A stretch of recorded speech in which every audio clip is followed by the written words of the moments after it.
hop over it, if you pull back and withdraw your body, you're not going to be moving forward. Okay? So that's the whole concept of this drill, is because I can make sure that you're always applying force and you're always in the right position, because you don't want to prematurely come out of that position. Okay? Obviously, arm timing matters, because if I'm late with my arm, I'm not going to get that ground force that I want. Okay? So don't wait until you're in the air. Please make sure that you're pulling early. All right? I'm going to demonstrate it real quick. It's going to be a little bit more of a, it isn't a horizontal projection, but it's going to have a little bit of a vertical impulse in it, only because we're rebounding. Okay? So what you'll do here is you'll come, and then we're just hopping over here. Then you're going 1, 2, pop, pop, over. See what I'm saying? Yep. So I'm always getting I'm pre-prepping the load phase with the 2 contacts, and then I'm just going 1, 2, over. Makes sense. Okay? Yep. And what you're going to do is the dominant part of it is going to be, after I've loaded on my trail leg, I'm going to make sure that this leg slams down, and then I just follow suit the push off of the takeoff. Okay? You go 1, 2, 1, 2. Do that real quick. 1, 2, 1, 2. Okay? So that last 2 is a switch. So you're going to go 1, 2, 1, 2. Do it again. 1, 2, 1, 2. Okay, so that's what we're going to do leading up to the hurdle. Okay? That 1, 2 that you're doing on the end is when you're taking off into the hurdle. Alright? So what we're doing is we're loading up the trail leg to give you that sensation of what it feels like to actually push off of the ground. So we're presetting the push, and then we're just exchanging like what we do in our last 2 sets before the hurdle, right? We're going to slam that lead leg down, and we're going to come right on top of it with that takeoff leg. Okay? And because you've already preloaded before, you should be able to get a lot of ground force that's actually loading to help the trail leg cycle through quicker. That makes sense to you? That makes sense to this point? Okay. So what I'm going to do is, I'm going to be here, I'll be a little bit away from it, and I'm just going 1, 2, 1, 2, over 1, 2, 1, 2, over 1, 2, 1, 2, over 1, 2, 1, 2, over. Okay? So that load switch is always going to happen there. If y'all look at the intention of my arm though, watch what happens on the switch part, okay? Watch the intention of the arm. And I'll still do it slower, but it's here, boom, boom, boom, boom, over. So that exchange is going to be determined through the arm, okay? Have a little bit of a distance, don't be so close, because if you're taking off like right here, it's going to go up. Make sure you have a little bit of space to kind of project into it, okay? Questions?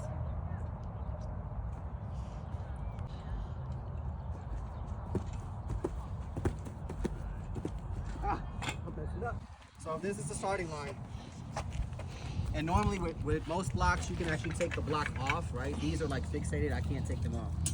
So the first thing that you're going to do, the one thing that I don't ever want you to do is never, if y'all do it, do not ever measure to this middle piece, okay? Do not do that. They're all different lengths. It doesn't make sense because it's more so the relevancy of your feet to line, okay? So we don't need to even consider this. The first thing you're going to do is you're going to take whatever leg that you have in front of you, and you're going to take that block and just put it all the way up into the front of the block, okay? Completely in the front. Because you're never going to know how much range you're going to need, right? So we're always going to have that in the front already. This block will be completely off. You won't even have it on yet, okay? You'll have the front block on the lowest setting, so down, all the way down, and you'll have the second block on the second notch up, okay? So what you're going to do is, imagine just this block is in there. So what I'm going to do is I'm going to take my heel from the line, so not here, where your hands would go, okay? And I'm going to go 1, 2, keep my toe up. And then what I'm going to do is I'm going to take the block and I'm going to slide it toward my foot to where it gets to about 3/4 of the block. Do y'all see that? Okay? Now imagine, there's some blocks that are longer, right? There's some that go a little bit longer up. Most blocks are constructed like this though. They'll indent in, then they'll come out, and then they'll go back again, okay? So if you want an actual point, it's gonna be right when they start to come out again before they go back. That's where the toe should end at. You understand that? Put my hand, and I'm gonna go 1, 2, 3, and then that block is gonna go roughly where just the tip of my toe is touching it, okay? The difference is if I'm somewhat on the shorter side, it's gonna be enough to where I can get like my big toe fully on the back pedal. So like this, okay? If I'm more so, you know, average height, it's probably gonna be just barely where the toe is touching. And then if I'm taller, it's probably gonna be to a point where it's about at least maybe 2 finger spaces after your toe that you're gonna put the back pedal, okay? That's gonna be the first initial setup. Usually, this is the block I don't really have to move. It's probably gonna be this one that I have to play with, okay? So once I've got that set, for me, obviously I'm gonna have to be 1, 2, 3. I'll be back here somewhere, all right? And so here comes how we get into the blocks too. So we're gonna try to break everything down, okay? So when I'm entering into a block, I wanna make sure that the whole concept is that my feet are loaded in, I'm locked in. I wanna be loaded, okay? So what I need to do is the easiest way to do it is you can step in from the back of the block. The toe should always be slightly on the ground. You don't wanna have your toe up because you're gonna run a chance that foot could slide down when you go into the set position. That's not what you want, because if that does happen, you're not gonna be able to push out that block, okay? Once it's deloaded. So what you're gonna do is you're gonna put your toe on the ground, you're gonna push into it, and as you're starting to take this next leg up, don't lose the push from this right foot.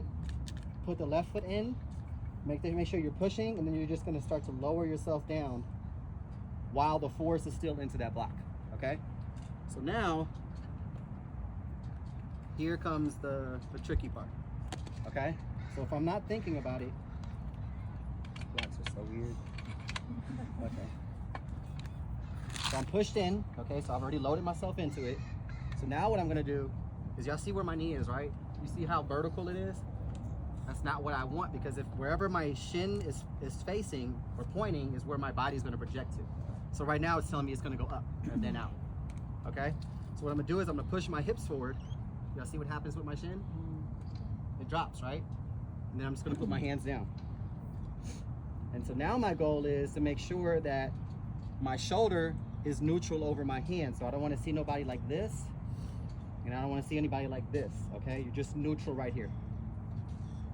And then from this position here, now this is what'll happen if you don't think about it. So I have my shin angle down right now in the front. If I don't think about it, watch what happens. What do y'all see? Come up. It's up again, right? So what can I do to keep it down? What do I have to focus on? Push your foot up. Hips, keeping my core engaged, and my head is tucked down. So some people will tell you to be in this neutral position like this. You run the risk of your scapula tightening up that way though, okay? So just relax your head, then you can see your knee. And from that same position, where's my shin at now? A lot lower. Okay, so naturally your shoulder, when you come up into set, your body's gonna shift forward. So that's why I don't want y'all to automatically try to push your body forward when you're down, okay? Then you're going to be locked. The whole concept of it is though, like my Achilles should be loaded up. So from the side, I'm gonna switch feet because my knee is hurting. I should have this under tension when I'm already down, okay? It shouldn't feel like I have a loose back foot. That means I'm not loaded. That means I didn't press myself into the block when I lowered myself into it, okay? Because you don't want to run a risk that this is loose.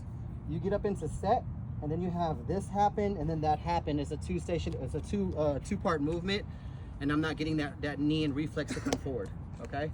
I want to already be in a locked position to where I can just push straight off of it, and if you do it the correct way, you actually hear like a clicking sound, like that kind of sound when you're pushing out of your blocks, if you actually really applied force. If you don't hear anything, you're not pushing, okay? So the concept, like I said, is always to make sure that I push my hips forward first, get my shin drop down. Then when I'm coming up into the set position, I'm already looking at my front knee so I know if it's up or not. And then from that position, because what we're trying to do is create space, y'all. So who has ever did a start and popped straight up with their upper body? Okay. Probably a lot of people. But the issue is, if I don't have, at the end of the day, as simple as I can say it, if I don't have enough space between the ground and my upper body for my back leg to shoot straight through, then I'm going to have to compensate by pulling up my body first just to get my knee to go forward. Okay? And if I do that, I'm completely disengaged. I'm not going to be able to push it. All right? So putting you in the right position matters, because if I have the space, okay, and there's a clear passage for my knee to just shoot straight through, I can keep that deep angle when I go to shoot that knee forward. So now that I have the angle, I'm thinking about my knee driving forward and my foot, which is going to be like this, obviously, right? Attacking straight back behind me, almost where my other foot is. So we have a concept sometimes when we're trying to cover ground that we think covering or pushing is this, right? But this is me catching weight. My center of mass is way back here. The only way for me to counter that is to strike back this way so that I can continue to keep pushing my body forward. Does that make sense? So the first initial 3 steps or 4 steps, depending on you, are going to be to create force and push. I'm just trying to cover ground. After that's done, I'm not pushing anymore.